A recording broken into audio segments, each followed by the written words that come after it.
Participants here.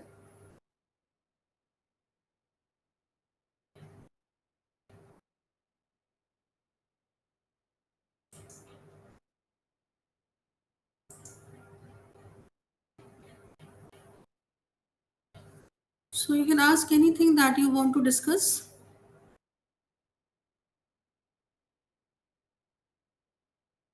because this course on fundamentals of research is very important for all those who are doing their graduation, doing their masters, or they are pursuing their research. Because this help us to understand you the basic concepts, uh, the basic concepts of the research, so that you are able to understand different concepts, you are able to identify your topics, you are able to identify the hypothesis, how we can formulate hypothesis. And then again, there are different concepts that are very helpful for most of the participants. So we have a question from a participant that tell us about question pattern, MCQ or written. I think you have gone through all the assignments of different weeks, have you?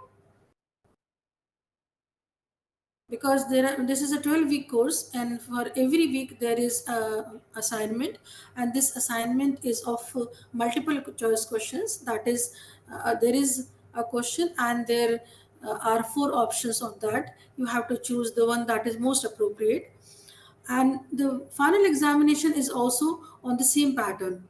That is, you have 100 questions, and there are all are multiple choice questions. There is no elaborative form.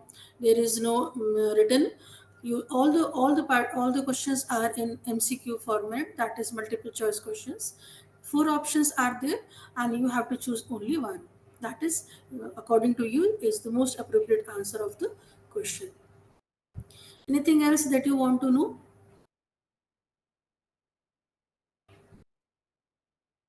So I'm talking about how this is important for you. How this course is important. This course is about to close, I think, about to complete within a week. uh, Around 11 or 12, that will be over. It means you have covered all the aspects, all the concepts from the last 12 weeks, because it is a 12-week course. And every week is dealing with different aspects of the research.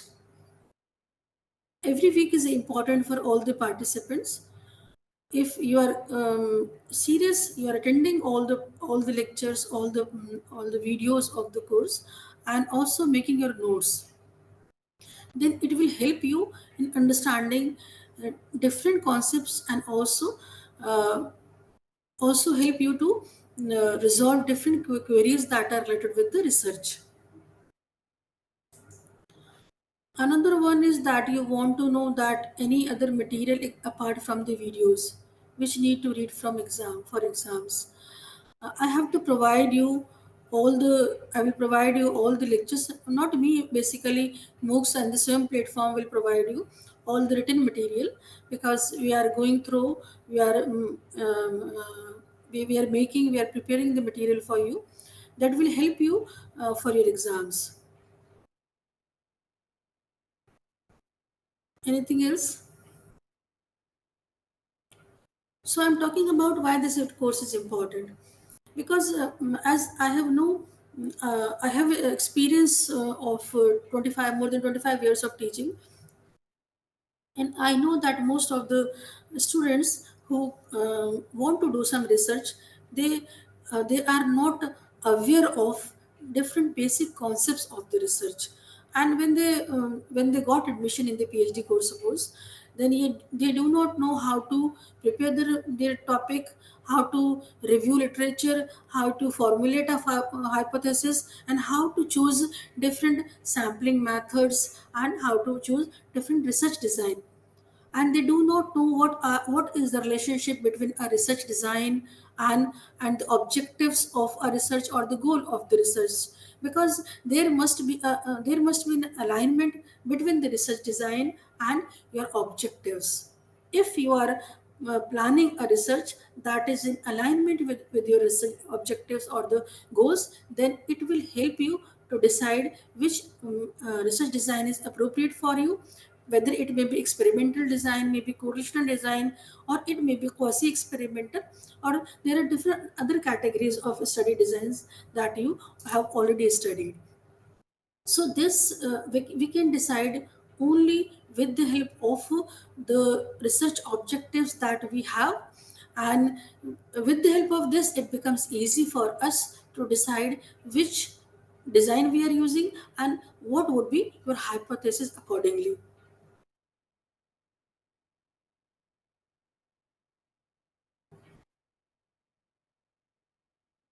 Uh, there is a question from a participant. While a question is asked regarding advantages about any concept, all the options seem to be advantages only.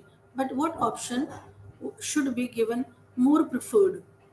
If there is some question that is about the advantages of any concept, then you should prefer, if suppose though it is not the case, I have given responses that are sometimes when we have given exams or we have given question papers to the participants or the students, we should also decide what should be the complexity level of the risk of the question.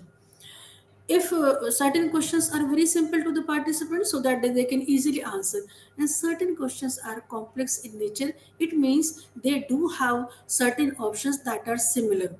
So if you are a keen observer, if you are a keen learner, then you come to know what is the most appropriate answer.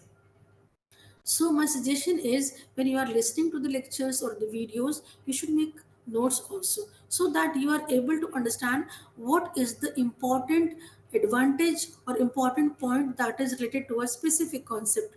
For example, as you know, experimental method is a method that we use in our researches also, and it help us. This is the only method that help us to identify the relationship between the independent and the dependent variable. So if this is the method that is this that has this only advantage, and if you are talking about the correlational method or the quasi experimental method, though they are also providing us the relationship between the two variables, but cause and effect relationship is only possible with the help of experimental method. So when you are giving, you are taking your analyzing your options of any question, you should be very clear about what are the specific differences between the advantages of the concepts. Because, for example, this experimental method has this advantage of having cause and effect relationship, and we do not have this advantage in correlation method and also in quasi experimental method. So this is the main advantage. So if you are not observing or if you are not listening the lectures or videos very carefully, you will not understand that this is the basic difference between the experimental method, quasi experimental, or the correlation method, because correlation method also provide us the relationship between the two variables, but it does not tell us which factor is responsible for making changes in the another one. Sometimes one factor is responsible for making changes in the second one. Sometimes some third factor is responsible for changes in the second one. But in experimental method, we know that there is cause and effect relationship between the variables. Correlational method do not tell us about the cause and effect relationship. We only say that one, because in correlation we simply observe uh, variables without manipulating any of the variable. So we cannot say that this is the cause and this is the effect. It tells us about only that there is a relationship or there is a correlation between these two variables, but we cannot say that one factor is causing the other factor. So there is no cause and effect relationship, and this is only in experimental method. Difference between reliability and reliability. What is your question, Bhavna? Difference between reliability and reliability, or difference between reliability and validity? What do you want to know? Reliability and replicability. Oh, reliability, as I think you all of you know, is a procedure through which we repeat a questionnaire with the similar situations by some other participants, some other researchers, and then if we got the same result, we can say that the measure or the questionnaire is having reliability. Replicability is about the whole study, that if you record everything, if you record everything, when you are doing a research, you have to maintain records of every aspect that you are doing. That is, what are the methods that you are selecting, what are the research design that you are selecting, what are the sampling methods you are selecting. You should have a record of everything. You should maintain a record. And when you are maintaining a record, then other researcher, while using your record, can also replicate the same study. So there is a difference between reliability and replicability. Reliability is about a questionnaire, about a measure, about a scale. That is, when you got the same results from that particular questionnaire over and over again by using different participants, then we can see that the measure is a reliable measure. Replicability is about the whole study, when you maintain the record of everything, and other researchers, while using your records, are also able to do the research in the same manner, and then also got the same results. Then we can say that your research is having replicability. Difference between simple and null hypothesis. Null hypothesis is saying that there is no difference. Okay. For example, if you want to understand the impact of, suppose, noise on performance, if this is the experiment you want to do, because null hypotheses are usually the part of the experimental method. So when you want to understand what is the impact of noise on performance, then in this case, the null hypothesis would be that there is no difference, there is no impact of noise on the performance, or there is no role of the noise on the performance of the participants. So this is a hypothesis that is showing no difference, or zero difference, or there is no impact of the noise on the performance. This is the null hypothesis. Simple hypothesis is when you are dealing with only two variables, that is the one independent and the one dependent. That is, for example, in this case, that is, if you want to study the impact of noise on performance, the null hypothesis would be that there is no impact of noise on the performance. This is a null hypothesis, and this is also a simple hypothesis, because in this we are dealing with only two variables. When you are discussing, or when you are dealing with more than two variables, or more, or you are also including certain conditions or the situations in your hypothesis, then this becomes a complex hypothesis. For example, if you want to study the impact of some teaching method, or some treatment method, on patients of certain disease, suppose, then simple hypothesis would be that there is relationship or no relationship between these and these two things. But when you are comparing the conditions of the patients also, then it becomes a complex hypothesis, and when you are dealing only two variables, it becomes simple hypothesis.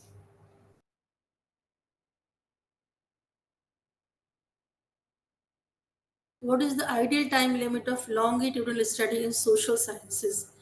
Because the PhD has a specific time period, which is approximately 5 years.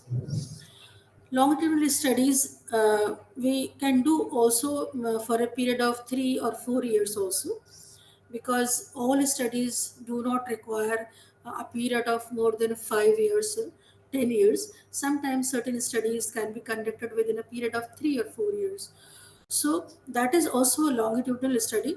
And if you are doing a longitudinal study, you can also, after submitting your PhD, you can also carry on this longitudinal study for further few years, so that you can see that your longitudinal study has more strength. Because suppose if you're doing a PhD, and you have to submit a PhD within 5 years, then your longitudinal study would be maybe for 4 years only. You study your variables for a period of 4 years, then submit your PhD, and then you carry on the same study for further few years, and then you can again produce your results of this longitudinal study, and that would be more beneficial. All null hypotheses are simple hypotheses. Yes, all null hypotheses are simple hypotheses. Stratified in quota sampling. What is the difference? I think you do not go through all the aspects of this research methodology course, because quota sampling is related with the quota that you are having in the whole population. And in strata, we decide certain stratums, and then we select sample from that stratum. So there is a difference between quota and the stratified sampling. Stratified sampling, in this sampling we have different stratums, and we select sample from these strata according to their percentage in the population. We also have the percentage of that particular number of sample in the population, um, uh, in the sample.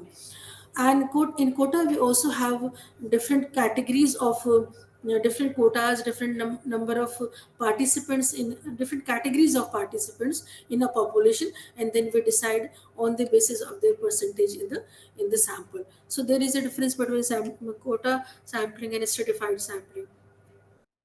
What comes first, research question or hypothesis? What do you think? What would come first, hypothesis or question? Research question, yes, obviously. Research question comes first. Why it comes first? Because why you are doing research?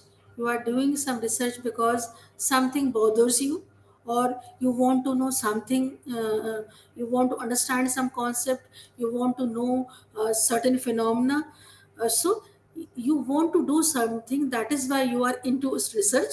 So first is the research question, because you want to understand what is it, why it is, what are the factors that is responsible for a particular aspect, and what are the factors that are causing a particular phenomenon. So research questions comes first, and on the basis of the research questions we formulate hypothesis. Precision is in research is when you are doing any of this step of the research design, you should be very you should be very accurate about using your methodology, using your sampling techniques. Then if you're very precise, you are very accurate, then we can say that you have precision in your research.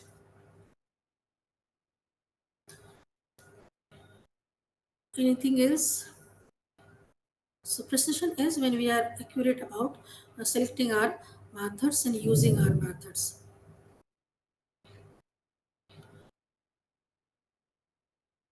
So I'll continue with that I was saying, that this course is very beneficial for the students if they are very attentive to the lectures, and they are making their notes.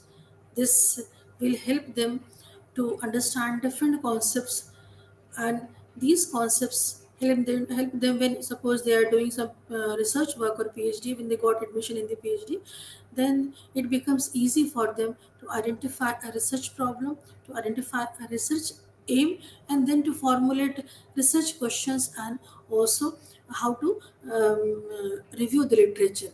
Because we formulate research questions and review literature according on the basis of the of the concepts that we are studying in the on the basis of the aim that we want to do. Internal and external validity in experimental method. Internal validity is when our questionnaire has the validity. Validity means when any measure, any questionnaire measures for which it is developed. For example, if there is a intelligence test for the measurement of the intelligence, this uh, this questionnaire or this scale must measure only intelligence, not anything else, because this is a questionnaire or this is a scale of intelligence only. So it should measure only intelligence, not some other aspect of the personality. So if any questionnaire is using or is measuring the intelligence, then we can say that this scale is having internal validity. This is having internal validity because it is able to, or it is measuring the concept for which this scale is developed, because this scale is developed for the measurement of the intelligence, and it is again measuring the intelligence, so it has internal validity. External validity is when you are able to apply the results of your experimental research onto the real life situations. So when it is possible to apply the results or of the research in reality, in real life practical situations, then we can say that our results have external validity. Snowball sampling is, that is, have you seen any snowball? Snowball is rolling and rolling, and it becomes bigger in size. And in this sampling method, we choose a sample. Suppose if you want to do a study on impact of smoking, suppose on lung cancer, so you should select a patient of lung cancer. This is your sample for your research. And with this sample, you can ask whether you know some other person who is also having lung cancer, or who also smokes. So with this participant, you come to know about other participant who is having the same issue or the same problem. So with this first sample participant, you have now two participants, and with the next one, you can also ask them to the next participant whether you know about other person who is also having the lung cancer. So in this way, from one sample to the other to the next one, you are selecting your sample, you are having your participants for the study, and this is like snowball effect. That is one rolling and rolling and becoming bigger and bigger. And with this, you are having large number of participants, in your for your research. There are various books for the methodology course, and it depends on uh, what would be your focus of your study. And in this syllabus, in this fundamental of research, I have provided you the syllabus of the course, and also provided you list of authors or list of books for the methodology course, and you can consult those books that I have provided you. There are one of the book that is very good book is a book by Kerlinger. Uh, Kerlinger Research Methodology book by Kerlinger is one of the very good book. Ma'am, could you please provide the PDF file of the lecture videos? Yes, we will provide PDF files. We are preparing these files. I'm working on. I have prepared PDF and doc file and text file of 21 lectures, and now I'm preparing 30 more lectures. And within a week, I will complete, within a few 3 or 4 days, I will complete the PDF files and the doc files and the text files of all the 51 lectures. By 3 or 4 days, you will. I think you have got PDF files of 51 lectures. Sampling error and standard error. There is a difference between sampling error and standard error. Sampling error is associated with the sampling procedures that we are using in our research, and there are different types of errors that are the part of the sampling procedure. Sometimes these are the part of the participants, and sometimes these are the errors of the sampling frame, because sampling frame is the population over which we are doing our research. So this is the sampling frame. If we are not choosing appropriate sampling frame, then we also have this sampling error. Standard error is associated with the instruments of the research that we are using in research. So there is a difference between these two concepts. So this is a very important course for most of the participants.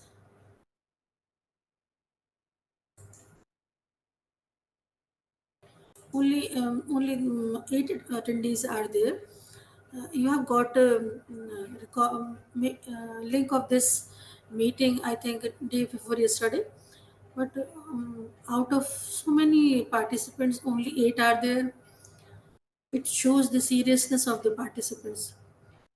And if you are not serious in the course that you are doing, you will not have the benefits of this particular course. This is an important course for most of those who want to pursue PhD, who are doing their masters also, because in every graduation and post graduation, uh, we have different concepts that are associated with the research or with the statistics. So this course help you to understand different concepts and also to utilize appropriately in your research studies. Anything that you want to share with me? What about your assignments? Have you got good marks in that or not? How many of you got highest marks?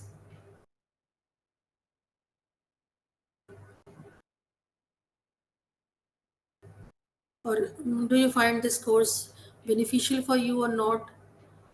And what uh, are the aspects that we should also, that we course educators also consider?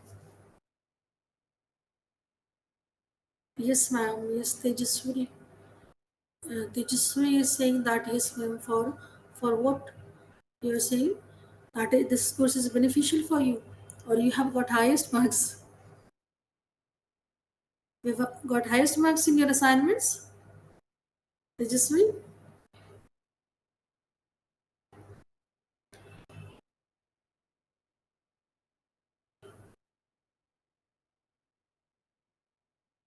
Yes, it is a useful course. It is a useful course. I am happy you agree with me that it is a useful course, because we have prepared it with a lot of efforts. We put lot of efforts for preparation of this course. It took almost 16 hours in a day. I did work on lectures, on videos, on PPTs. So this is a very important course for me. And if you find it useful, then I'm very happy to hear that. You missed 4 assignment. Can you pass with the score of remaining? Yes, you will pass with the remaining. But why have you missed 4 assignments? Have you got late assignment or late admission?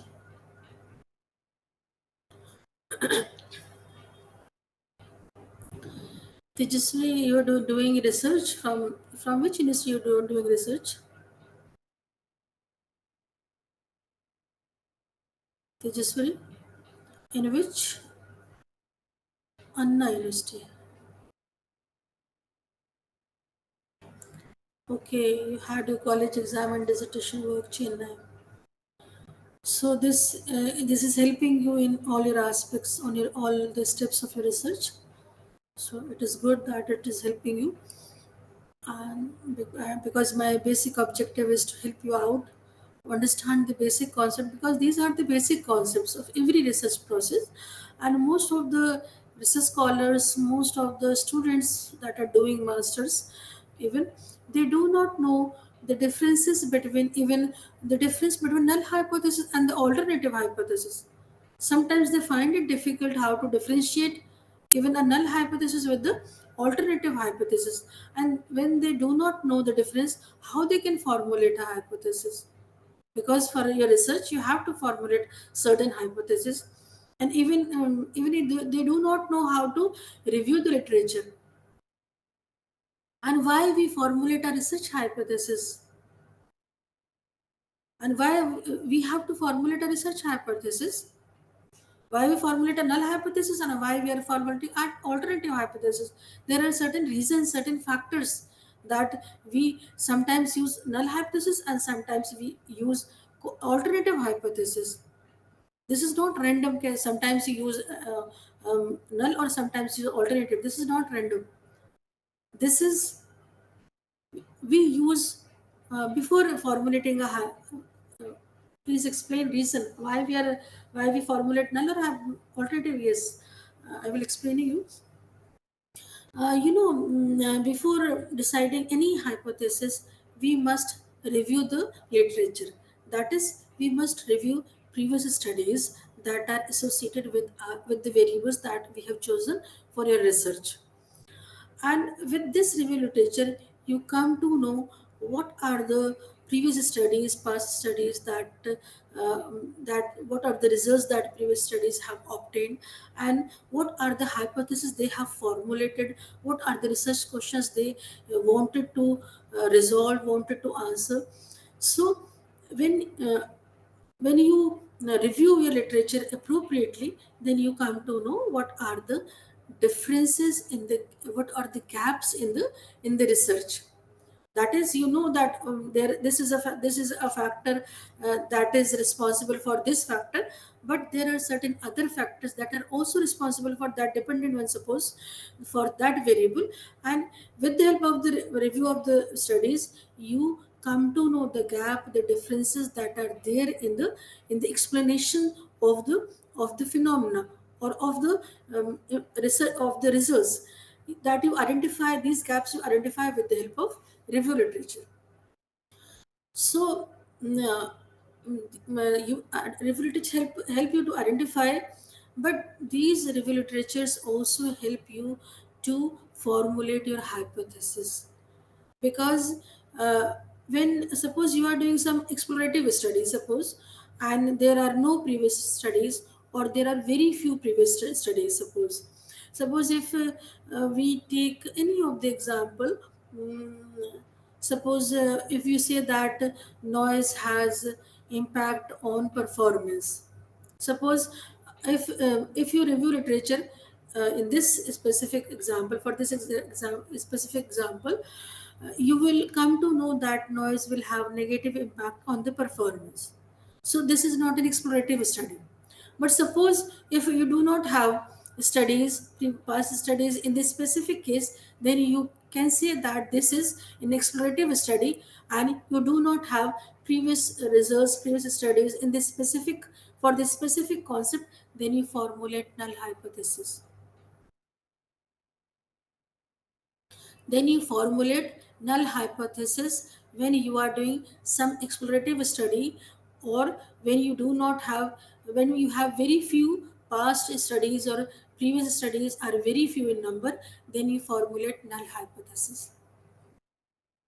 But when you have a large number of previous studies, when previous studies are showing that there is some relationship between the variables, suppose if you want to study the impact of smoking on lung cancer, suppose. So there are a large number of past studies that show that there is a relationship between smoking and lung cancer, and those individuals who involved in smoking, they have more chances of lung cancer. So it means there is a relationship between, and this relationship is of negative type, that is lung smoking is responsible for lung cancer. So this these are the results of the previous studies. So now you know what is the relationship. and this relationship is negative. So in this case, you formulate an alternative hypothesis, because you already have a direction of the relationship. You know there is a relationship, and that what is the direction of the relationship? The relation direction is negative. That is, smoking has negative impact on the lung cancer. Or we can also take some other example. For example, impact of noise on the performance. So you know from previous studies that noise have negative impact on the performance. So in this case, you do not formulate null hypothesis. You always formulate an alternative hypothesis that shows that there is a relationship, and relationship is of negative or positive. Anything, if studies are showing that there is a positive relationship, suppose social support has positive impact on psychological well-being of individuals. So in this case, you can formulate a alternative hypothesis that is having positive relationship, that that is, social support has positive relationship with the well-being. This is alternative hypothesis, direction hypothesis. And this direction we come to know from previous studies or the review literature. So you first have to review the literature or the previous studies. That if you have previous studies that is showing some relationship between the variables that you have chosen for a research, then you have to formulate alternative hypothesis. If you do not have any previous studies or very few previous studies, then you formulate null hypothesis. What does the implications of this study means? Implications of any study or any research means the application part of that study or that research. Because why we are doing a research? We are doing a research because we want to have answers of certain things. We want to have solutions of certain problems. That is why we are doing research. Otherwise, what is the purpose of any research if we are not having any practical implications or practical aspects, or if we do not want to solve any problem? What is the purpose of the research? So we do research with a purpose, and the purpose is to enhance the knowledge of that knowledge in that particular area or particular discipline, and also to provide certain solutions of the problem, also to provide certain practical or aspects of the results. And when you are applying results of your research onto the real situations or real life situations, it means that your research study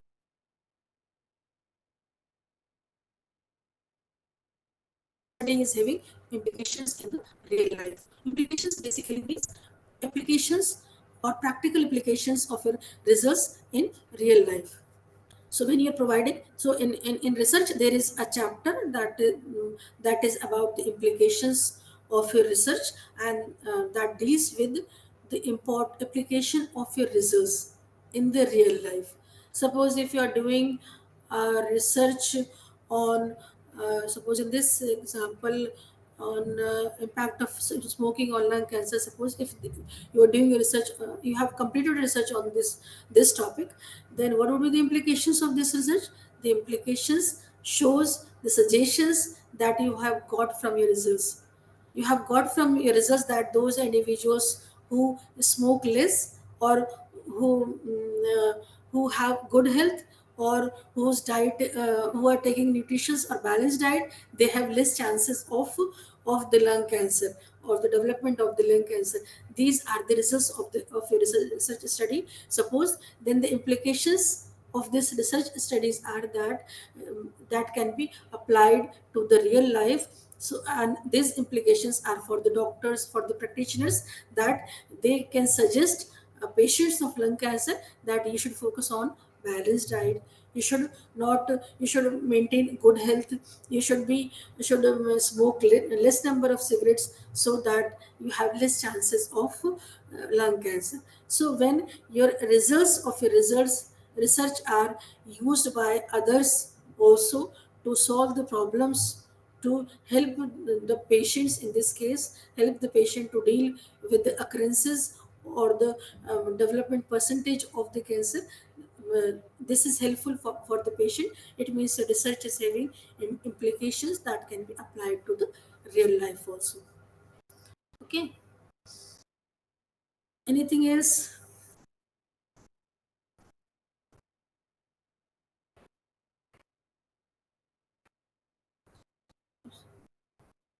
So research is very interesting aspect also, because with this you understand. Sometimes you come to know that there are various factors that are playing a role in the development of any of the disease or any of the aspect of the behavior.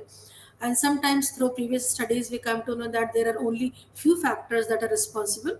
But after research, after going through every aspect, every factor that can also influence, when you are focusing on every aspect, then you also got certain interesting results, and sometimes totally different results. Sometimes you got different results, and this is your contribution to your field of study. This is your contribution to the society also.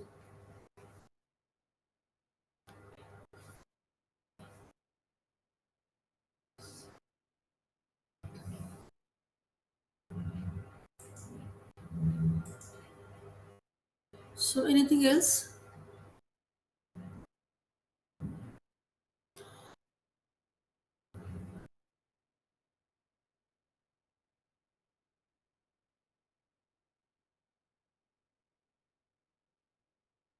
We will provide you PDF files of the lectures, and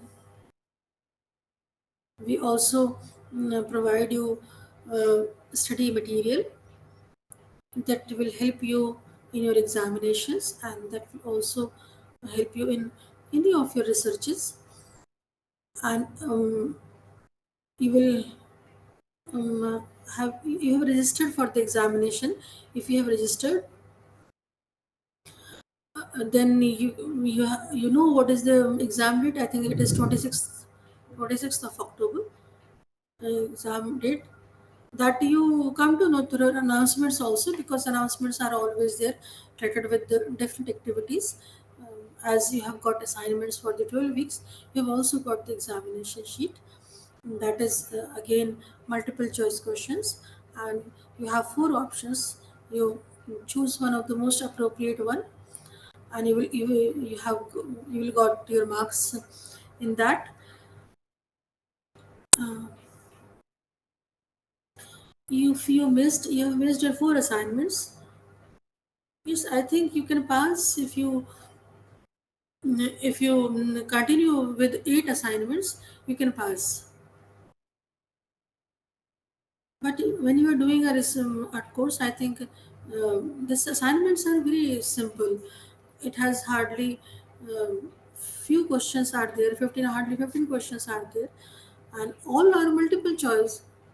It will take hardly 10 minutes to take that test, that assignment. Okay, Bhavna, doesn't matter. I think you can pass. What are you doing, Bhavna?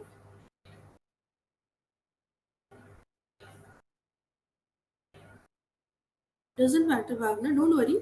I think you can pass with your eight assignments and plus your examination assignment.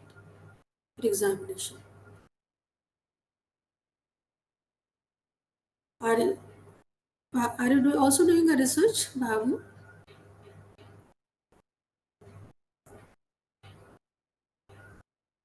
You are JRF qualified. Wow, well done. Good.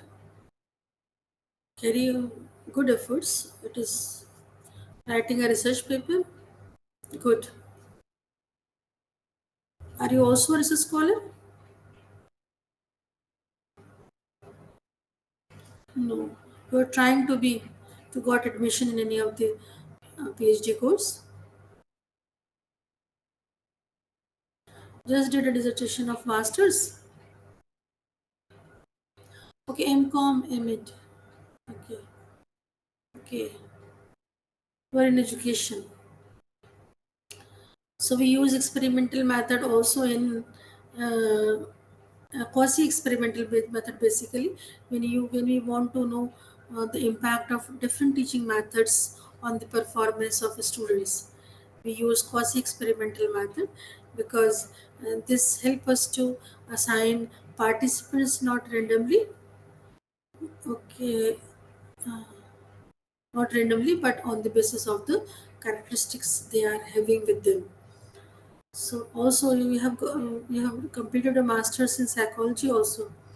Good, you are well qualified. Master MCom, MA, MA in psychology. Wow, good. And you are also GR qualified, GRF qualified. Try to got admission in PhD course so that you can do your research in proper way. Now you're writing a research paper. If you have any difficulty, you can contact me. I will definitely help you uh, in doing your research work in a research paper. By next year, you're searching for the good college for PhD. You will get admission in any of the college because you are well qualified. You are GRF qualified, and GRF qualification is one of the important qualification for the PhD course. So I hope you will get the admission in the coming sessions.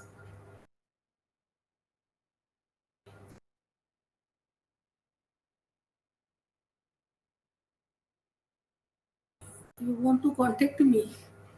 You can contact me. I'm in psychology department at Aligarh Muslim University. So you can have my details from the web page of the Aligarh Muslim University.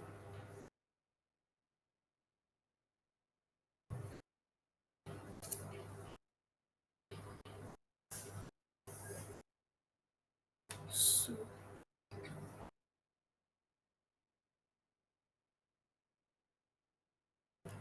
so this course is very important for the participants.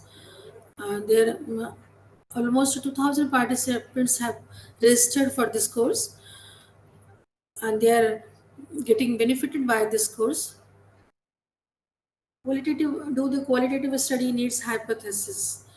Yes, sometimes we do have a hypothesis and qualitative analysis uh, because qualitative study does not mean that we do not formulate hypothesis.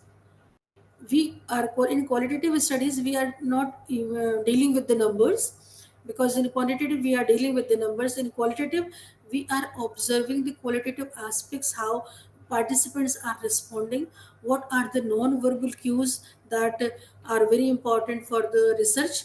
So we do also have hypothesis in qualitative studies also.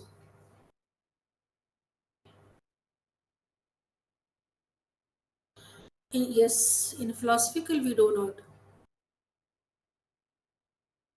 And historical researches and philosophical researches, we do not form hypotheses, because hypotheses are the tentative solutions or the tentative assumptions about the solution of the problem. So in historical research, we already have results, we already have past things. So in such cases, we do not formulate hypotheses. We do not have tentative solution of any problem.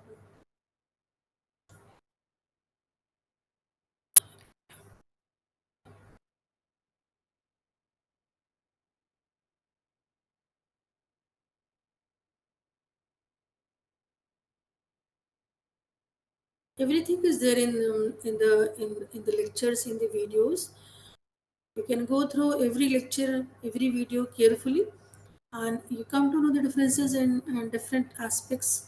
You come to know the basic basic foundations of any of the concept and basic definitions. Ex post facto is the research after the event has happened. Is the ex post facto. After the event has occurred, we do ex post facto research, and usually we do not have hypothesis in ex post facto research.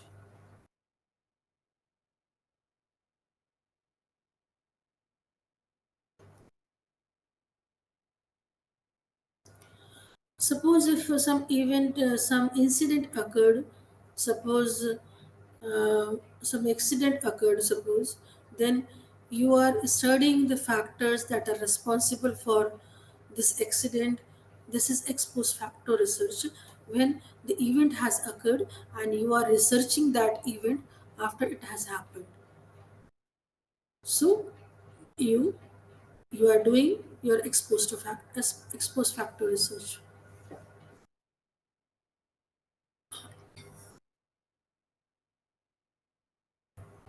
I think this is all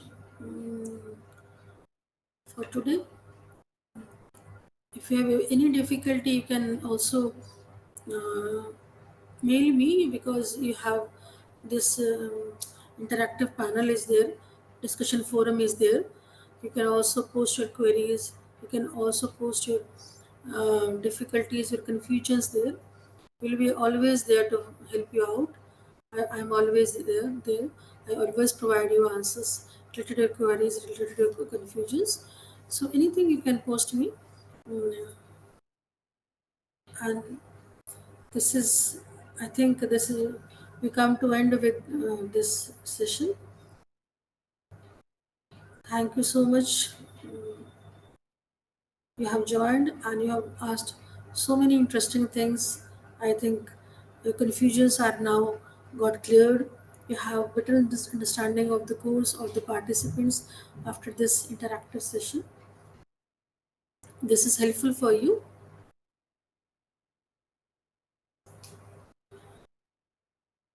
You want one more interactive session? I think course is going to be end within few days. So after that, after the end of this of the course, it is difficult to have interactive session.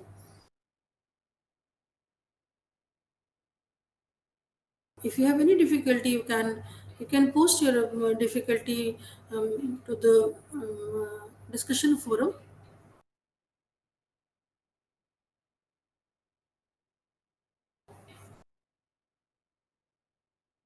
Thank you very much. If you find my lectures helpful, uh, it is good. Thank you so much.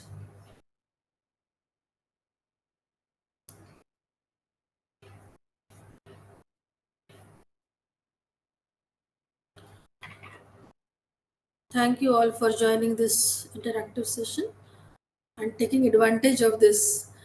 And we have discussed various things today, and all things are helpful for you to understand things in research in much better way.